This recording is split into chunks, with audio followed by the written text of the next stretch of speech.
Healthcare Marketing Podcast. My name is Ashley Petrochenko, and I'm the VP of Brand Marketing here at Cardinal. And we have a special episode for you today. We are digging into the Scaling Up archives and bringing to you one of the best sessions from Scaling Up. AEG Vision is one of the fastest growing eye care platforms in the U.S., operating more than 500 practices under a complex house of brands model. In this session, AEG Vision CMO Rachelle Kuebler and Associate Vice President of Marketing Allison Lancaster are going to walk through how they're building a data infrastructure and marketing tech stack that's going to enable them to unlock more precise, efficient growth. They're also going to share a little bit about their investment strategy, how do they think about paid media, how do they introduce upper funnel channels, the testing and incrementality approach that they use to understand what's working, what's not working, and where do you put the gas on. So if you're operating in a similar mindset and want to drive efficient growth, this is an episode that you don't want to miss. So let's jump right in. Hanging on, coming back for this session. We've got an awesome session today, really focusing in on a single organization and all the work that Rachelle and Allie have done at AEG Vision to round out our morning before we get to lunch. So I've got Rachelle and Allie here on the line. They're going to pop in here in just a second, come off, turn their cameras on, and I'm going to let them introduce themselves. But we're going to spend the next 45 minutes talking about the marketing machine that Rachelle and Allie have built, powering 500 locations. You guys have multiple brands, multiple markets, multiple states, quite a complex architecture. So really excited for you guys to share a little bit of the work you've done over the past year. Rachelle and Allie, you're the brainchild behind all things. Oh, Alex wants to say hey. Longtime friends. Rachelle, is this your third year being with us at Scaling Up?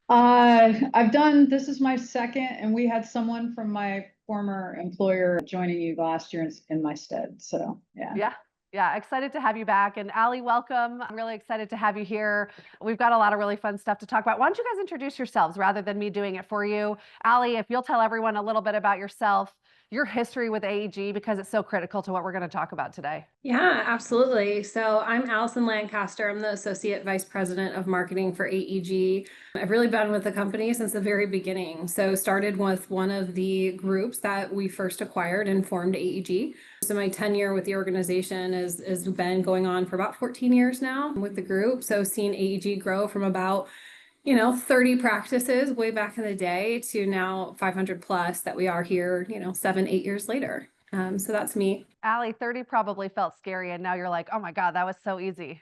I know. Yeah. And Rachelle, you're back. We've spoken with you here at Scaling Up at different organizations. And now you're here bringing all your wisdom to AEG. Tell everybody about yourself. Hey everyone, I'm Rachelle Kuebler-Weber. I am the Chief Marketing Officer at AEG Vision. I joined the company in January of this year.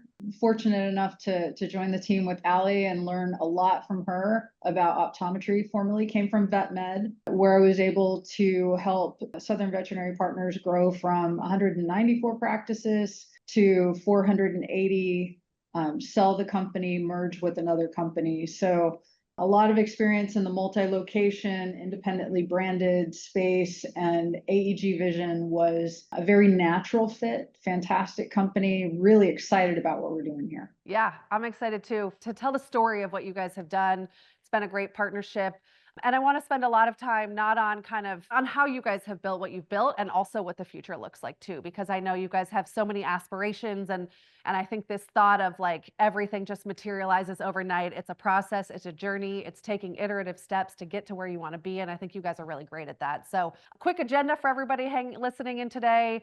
I think we'll touch on that foundation, all the work that you guys have done. Allie, you've got so much context on some of the why behind performance, that really making growth operational that I think you lend a lot of experience on. And then would love to hear what you guys see as the next phase for an organization that's made as much progress as you guys have this year. To kick us off, Rachelle, I think you mentioned joining AEG at the beginning of 2025, and we know the organization that you came from and the growth that you had built there. Where did you, when you came in, like where did you want to take the org? What was kind of your assessment of where they were and what your vision, even just for year one? Yeah, thanks, Lauren. So the team here has built a fantastic foundation for us to launch from. Allie has done a phenomenal job establishing strong relationships and trust with our operations partners and really creating a true team which isn't always common in multi-location and healthcare and operations heavy groups, but this one definitely is. That was part of what attracted me here is we have the partnership, we have the teamwork, we have the relationship with operations, and we have the data. What we didn't have was the next evolution of MarTech and digital marketing capabilities. So coming in, it was really critical that we move from marketing our 50 plus brands separately to being able to market and budget at a location by location basis. So many of our practices within each individual brand are very, very different. They're operating in very different markets, and being able to customize and really kind of offer a bespoke marketing approach to each practice, but do it at scale. Bringing you guys in, one, bringing in call tracking, bringing in new analytics, new tag management, just new overall MarTech capabilities. We wouldn't have been able to do it without the foundation that Ali built with the team before I got here. So that combined with what we've been able to accomplish in a very short period of time, both as a team and with you, has really been a catalyst for us. And Ali, just for everybody listening, like, just how complex is it? You've got how many brands, how many domains do you guys manage? Because I think that is an astonishing, feat. Yeah. The contact in the field and at various groups, do you have to like get together to make this happen? I think everyone should hear just how complex it is before we get into how you guys have gotten where you are. Yeah, absolutely. So we try to group our practices with a parent brand or a parent network. We operate under about 60 different parent brands though, and we operate under 500 plus individual practices. We're operating under about 350 different names across our entire fleet of practices. And that rolls up to about 700 domains.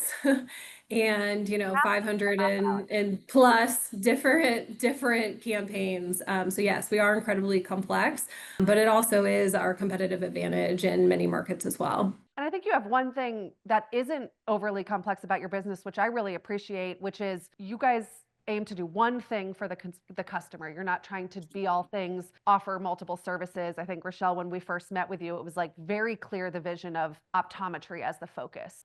Just talk a little bit about what you guys are offering kind of as the end service. Yeah, so that was also part of what attracted me. When I was talking with the company, a lot of multi-location healthcare companies decide to enter the market in one way. So they might have entered the market in optometry, but then they start looking at, well, but you have ophthalmology, and can we build a hub, and could we expand our services? I think the team here has been really smart. It's optometry. That is what we do. The way that we expand is through looking at what services, what new offerings can enhance and improve the eye health of our patients, or give us better insight and then better insight into their eye health and how that impacts their overall health. So we definitely do have an expansion strategy, but it's more about how we can offer what we do better and provide more value to our patients through what we offer versus moving into a vertical within healthcare. Yeah, absolutely. I think you've layered something quite complex with a very clear vision, and that at least, gives you direction and how to move forward in the complexity. Speaking of that complexity, I think one of the things that you guys have done a really great job of over the past year is wrapping your arms around as much of the fragmentation as you can and putting some systems and processes. Like you said, we want to have bespoke programs, but at scale, right? And so you have to have process, and you've got to have things in the right place, data in the right place. I know one of the things we worked on together when we first got started was what can we consolidate? So I'd love to hear from you guys, Rachelle and Ali, what were some of the unlocks and consolidation? And I know we did a lot of that in marketing campaigns. And where did you find that unifying certain things made your lives a lot easier? Ali, do you want to talk a little bit about kind of the brand overlap that we had in some markets and how we shifted budgets there? Yeah, so I'll start by saying, we do have one common platform as an organization. organization, which really gave us the right foundation I think we needed to then move forward with consolidation and kind of leveling up how we shift strategy places. So as far as our advertising strategy went, we were fragmented under many different parent brands and many different groups. But we did look to how do we consolidate across a region and a territory and even get down to that practice level. So that was one of the initial things that we focused on kind of out of the gate, is getting down to a place where we can manage across the portfolio in a way at scale, but also do so individually down to the practice. So we had the right foundation, I think, there, just because as an organization, we have one common core system. There's just a little bit of work that needed to be done on the advertising side. Yeah, I think one of the things that we saw when I came in was we had spun up so organically. So we would acquire a group, or we would acquire a set of practices. We'd move into a new state. We'd build a new brand that went under its own account with its own budgets.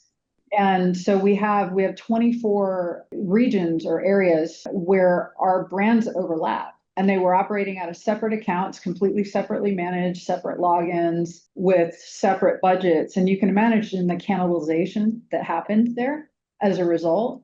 So one of the things we did with you guys was, the first thing was just get everybody under the same management, get it under one parent account, one set of billing, and then from there, then go into how we consolidate budget management. It's not 100% managed all under one budget, but I think the team has found a really great balance of grouping our practices in ways where we can drive growth in one group where there's opportunity, and in other groups, we can make sure we're optimizing performance where there's not as much opportunity or the costs or competition are a little higher. Yeah, I think that's a key unlock, Rachelle, the moving away from, well, these clinics are in the same zip code, so they should get the same playbook, and really starting to look at the data, the operational data, the financial data.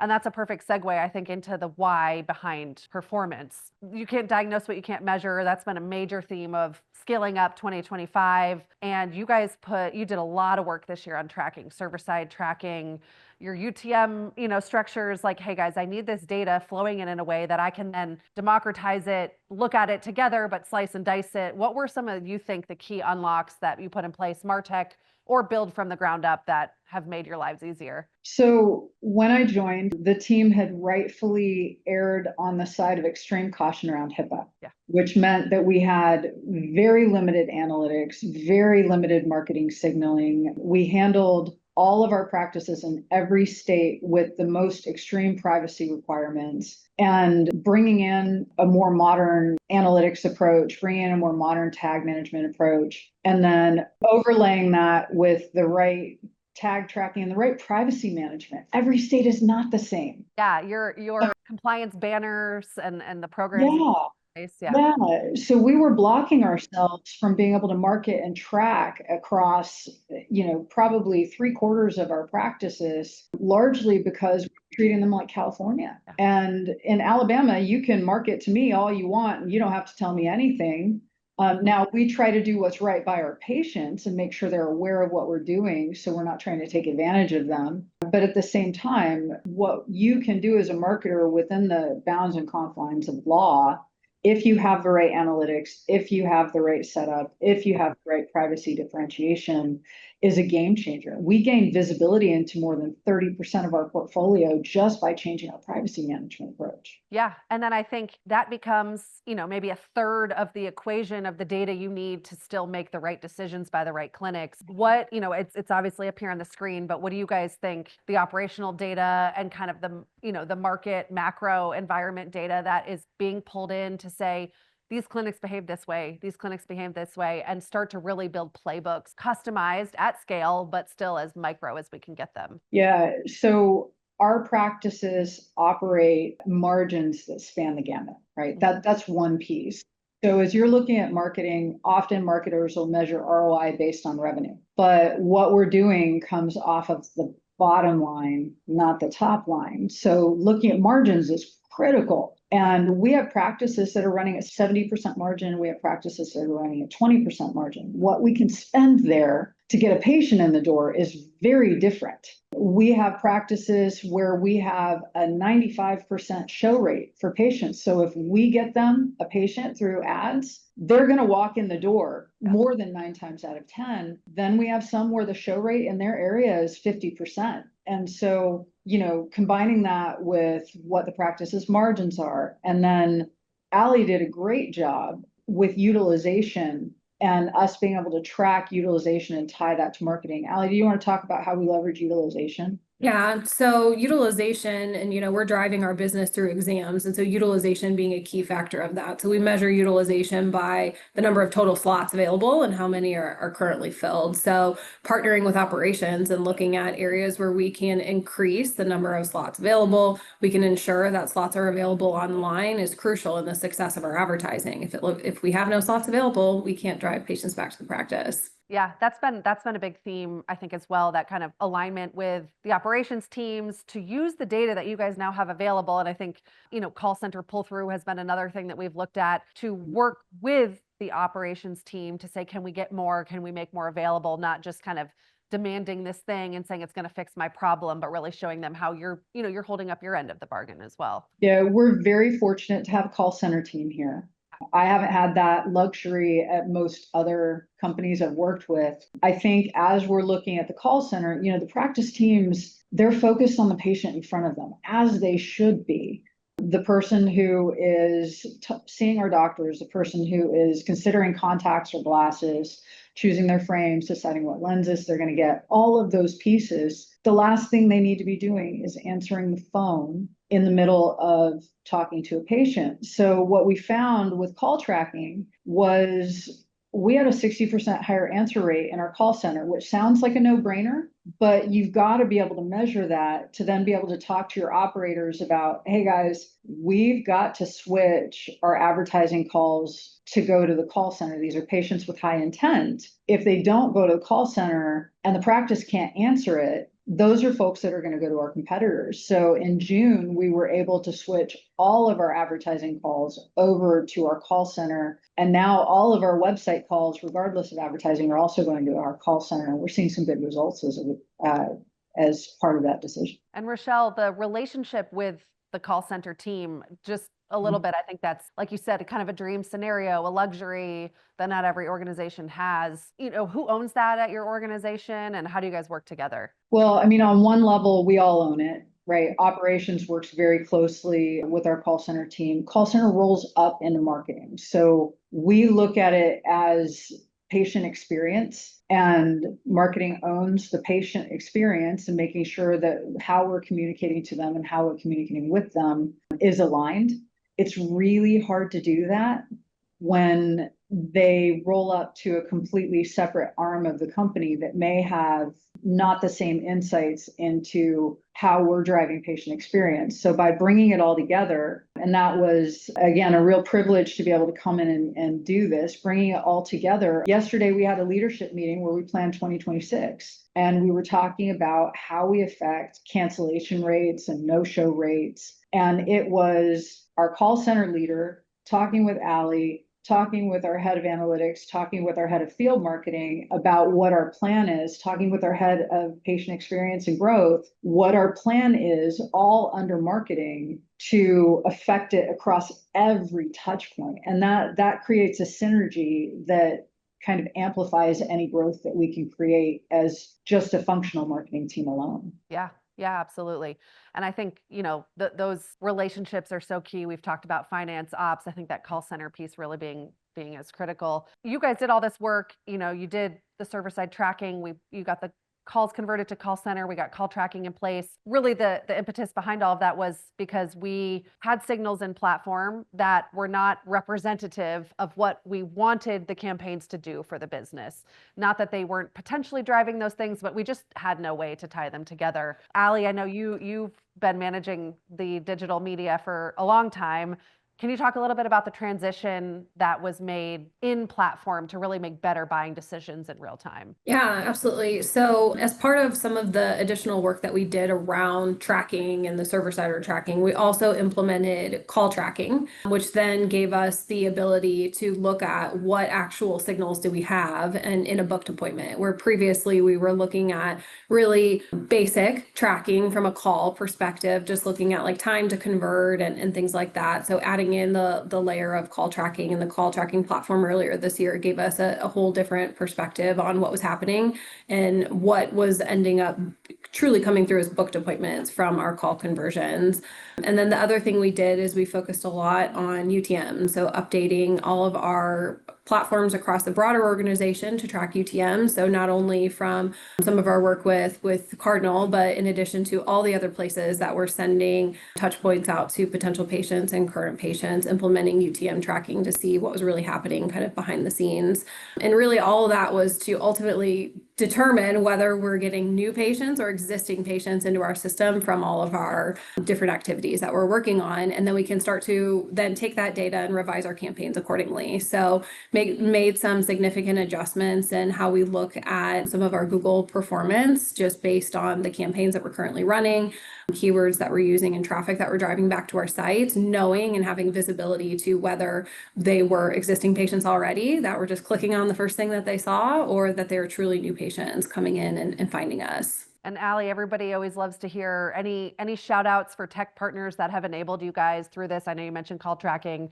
If you want to shout out who those partners are that you've chosen to do that. Yeah, so Invoca is our current call tracking partner that we're using. And they've been a great partner to us this year. Stood up pretty quickly. Again, we're a little complex, a lot of websites and a lot of different places, a lot of different campaigns, but they've been a good partner to us. Fantastic. Yeah, I think picking the right partners can really accelerate that. So you guys have done a great job of doing that. Where we are today is a part of a process to get where we want to go. I think Rachelle, we talk a lot about the next iteration and we'll talk about 2026, but enhanced conversions, value-based bidding. Can you talk a little bit about like what the dream state would be as we work our way towards it? Yeah, I think as I mentioned, there's variability in margins across our practices.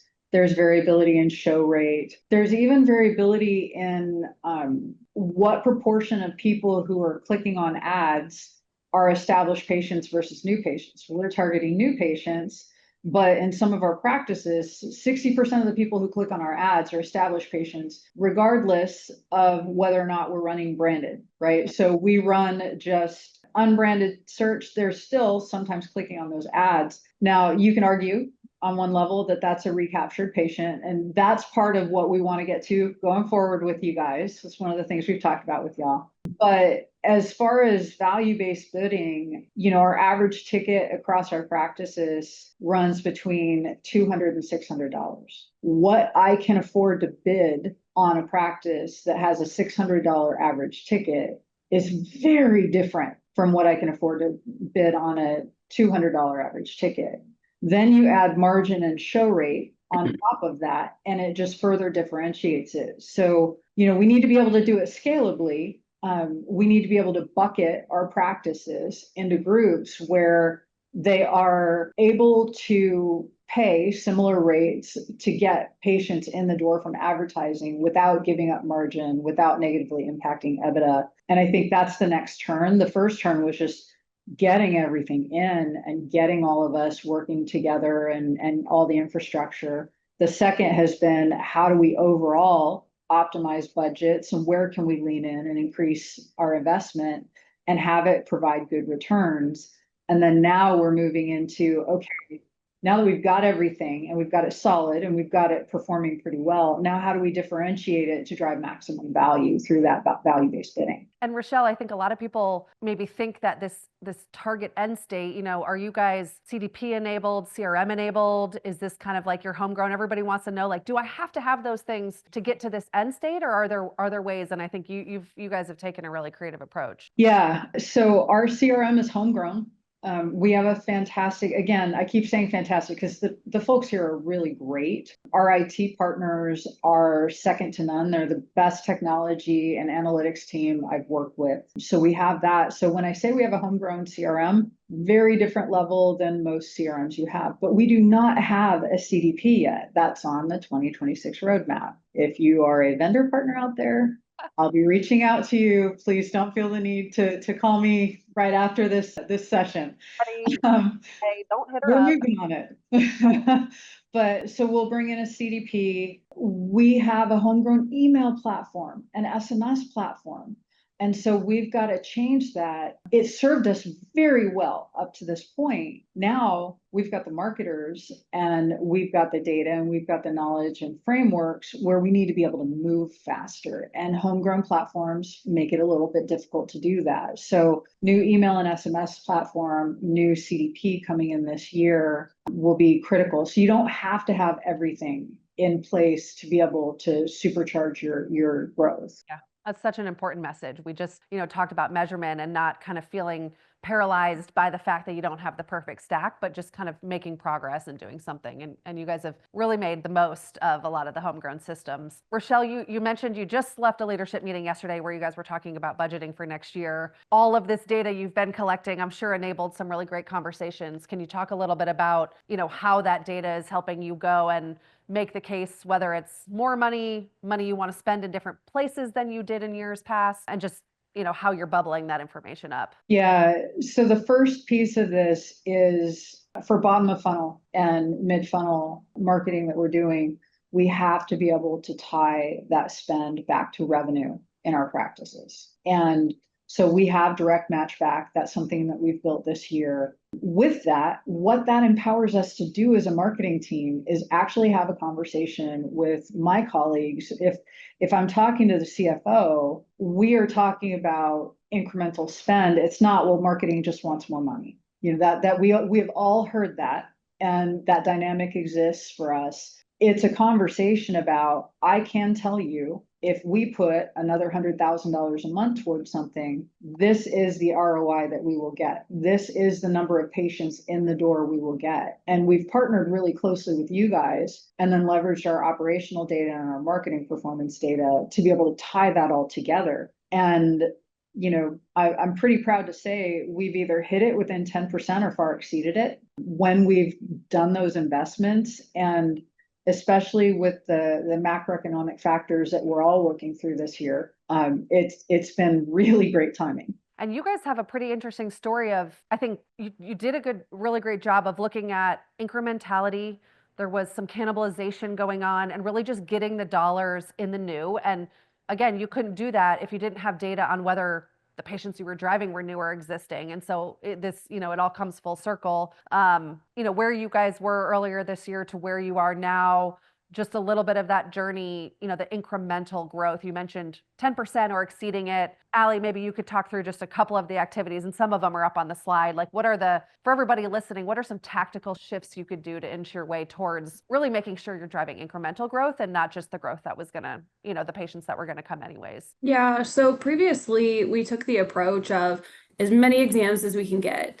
And then when we built in some of this additional tracking and with call tracking and UTM and really getting it down to a newer established patient, what we uncovered is that a lot of our patients coming through the doors were existing patients. And so where some of our campaigns were those branded campaigns, we're driving all established. And even like Rachelle mentioned, with some of the new patient campaigns that we thought were driving new patients, those new keywords, eye doctor near me, eye exam near me, we were finding we were still driving established patients. So the lights came on a little bit, which gave us the visibility that we needed to make a strategic shift from branded campaigns to more non-branded campaigns.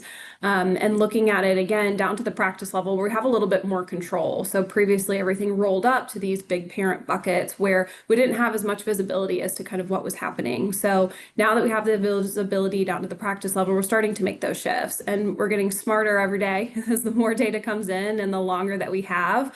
And looking at, many different factors. How does utilization impact the booking conversions? Where do we have high cancellation rates that we need to drive above and beyond in order to meet budget deficits and things like that? So really looking at like the bigger picture, but making that strategic shift when we had more data available and could make more informed decisions. Yeah, and I think that's a perfect segue. Allie, I think there's a lot of people that aspire to have the alignment with ops that you have. Can you just like day in the life of Allie working with, your operational counterparts? Like what type of comms are you having? What are the cadences that you find work really well? And if it's sometimes lower touch, just data flowing your way consistently, what are some of the key unlocks? Yeah. Yeah. So we're fortunate to have many leaders across our organization that either have marketing backgrounds or have a really strong passion for marketing as well. So from an operations side, they get marketing, they love marketing and know that marketing works. So that certainly helps. But from an operations perspective, partnering with the team itself to, again, ensure we have slots. So I talked about, looking for opportunities where we see a high demand in a market and we maybe don't have enough slots available, or we may see that, some doctors are booking better than others in particular locations. So having those conversations with operations and then helping to inform the slots that are available that we can then drive appointments to has been really helpful. But it all kind of comes back to looking at the data that we're looking at. So being able to give visibility to our ops partners and all of the new information that we have coming in is giving us credibility so that we know this is the data that we have, this is what's informing the decisions, allowing that two-way conversation to hear, is there something else going on that we're missing? Is there something else at the practice that we're maybe unaware of? And having that kind of two-way communication and partnership with them, and then making sure that that all goes back to just informing our strategy and where we place dollars in the market. Yeah, and Allie, that's a great, I think sometimes people in your seat especially, and maybe you've experienced this at some point in like AEG's growth history, the tendency of marketing dollars to be reactionary to ops and not the kind of proactive working with them. How do you avoid firefighting all day long when you guys have so many practices and so much need? I'd like to say we don't do any, but of course that's not true. There are situations that, we of course have to react in specific markets when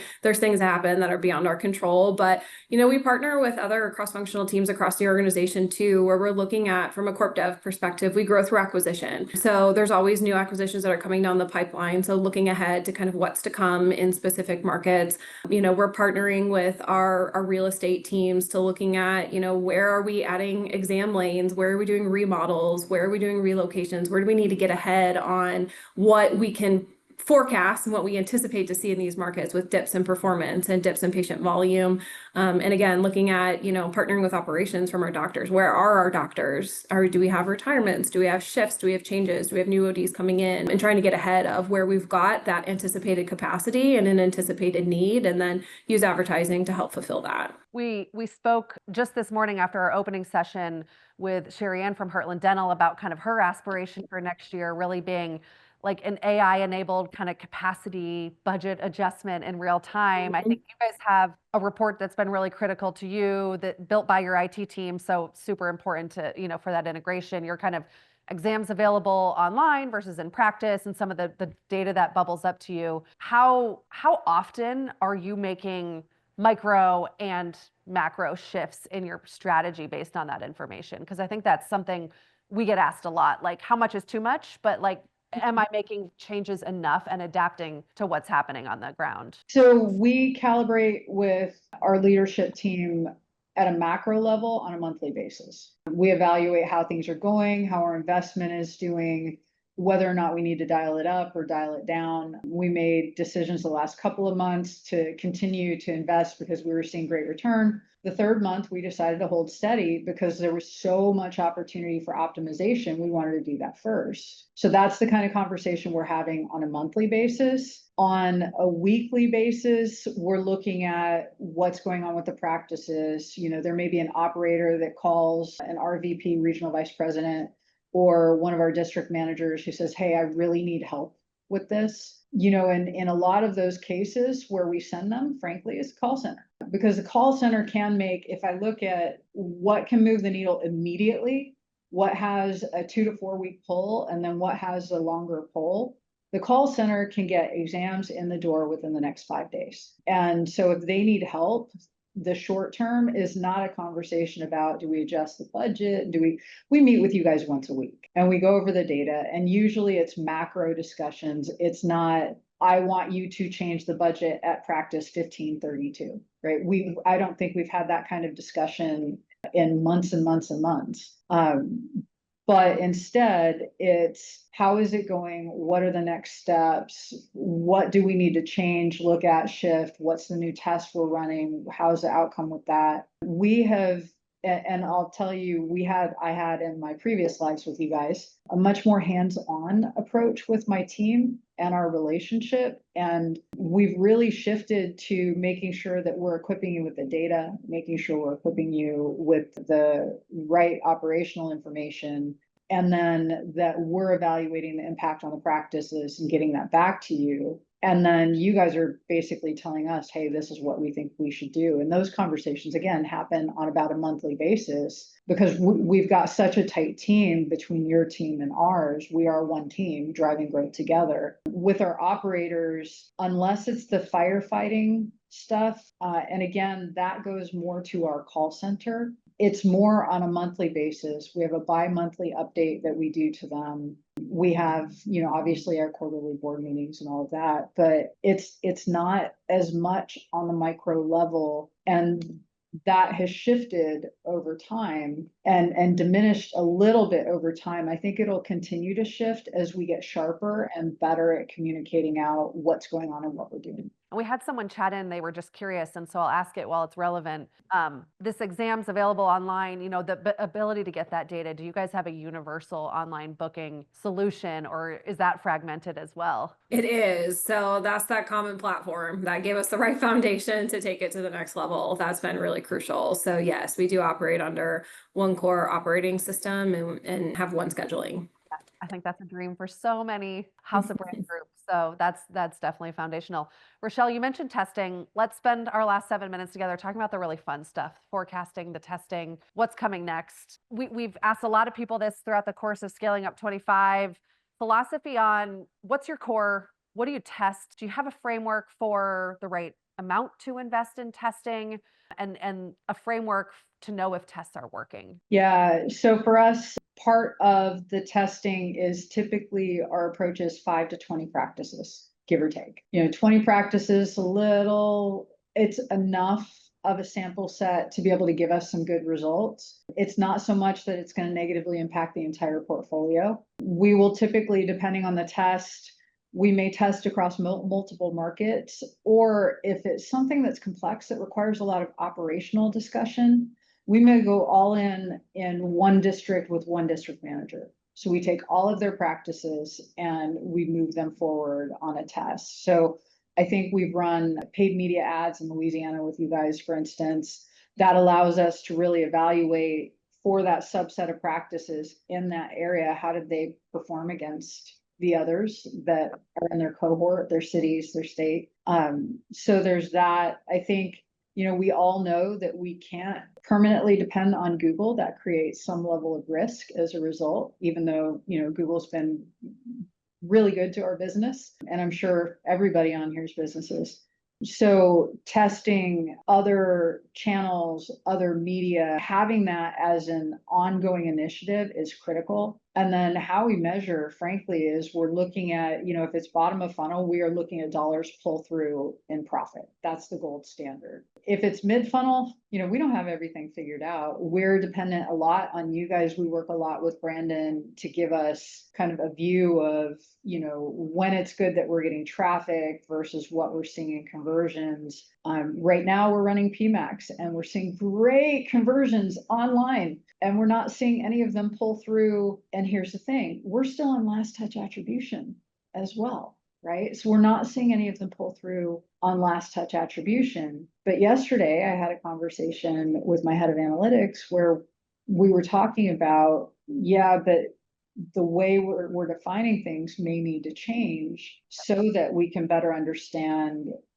how PMAX or how upper funnel is impacting the overall business. And now we're looking at, okay, well then let's put in an incremental lift framework and allow us to compare our practices on same strategy, same level of spend, same type of DMA, and then look at, apples to apples performance and see if there was an incremental lift. So there's there's a lot of nuance that goes into it. We don't have it all figured out yet. And that's why we're testing. I think it's great.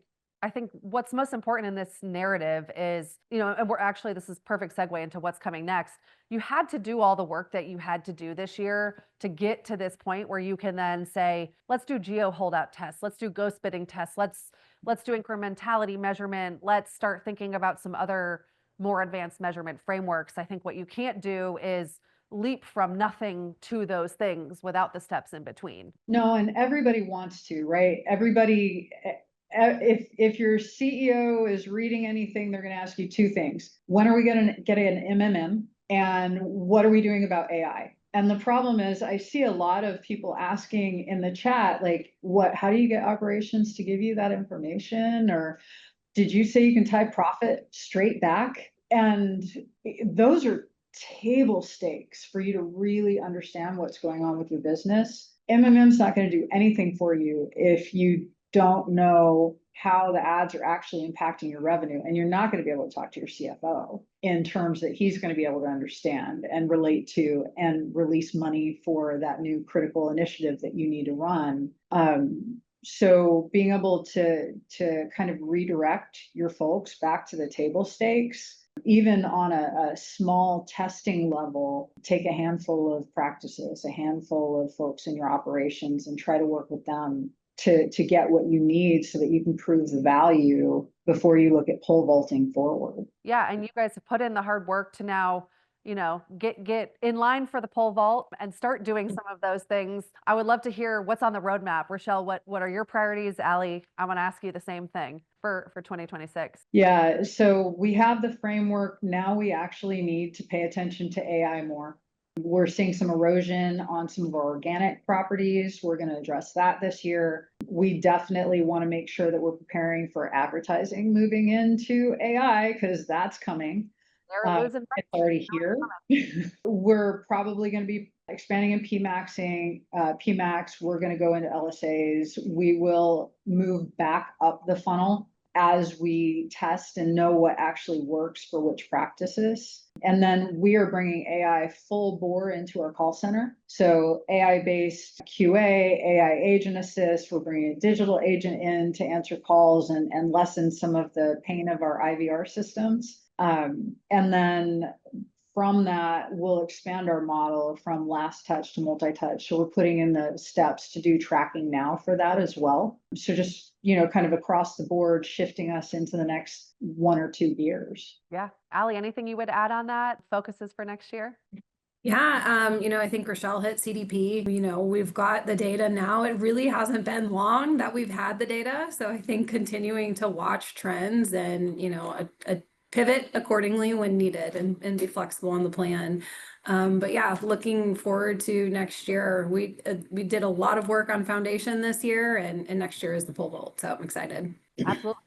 For everybody watching, just kind of summing up our conversation here, I think Rachelle and Allie said it best. I think taking the right steps to get here, not expecting to get there overnight. We spent a whole year doing this. We have so many aspirations. Rachelle, you mentioned going back into upper funnel. I think it's okay to take a half step back and reset. It's okay to say those things weren't failures, but I need to recalibrate my baseline, and then I'll do it in a measured, intentional manner. Yes, we know we should be there. It doesn't mean we have to be spending money there for the sake of saying we're doing it. It's okay to take a step back. So I think I love how you guys are really putting data at the center of everything. Allie, Rachelle, it's been great having you guys. Thank you so much. Like hanging out with friends. We could do this for hours, I'm sure. You guys, thank you so much for your time today.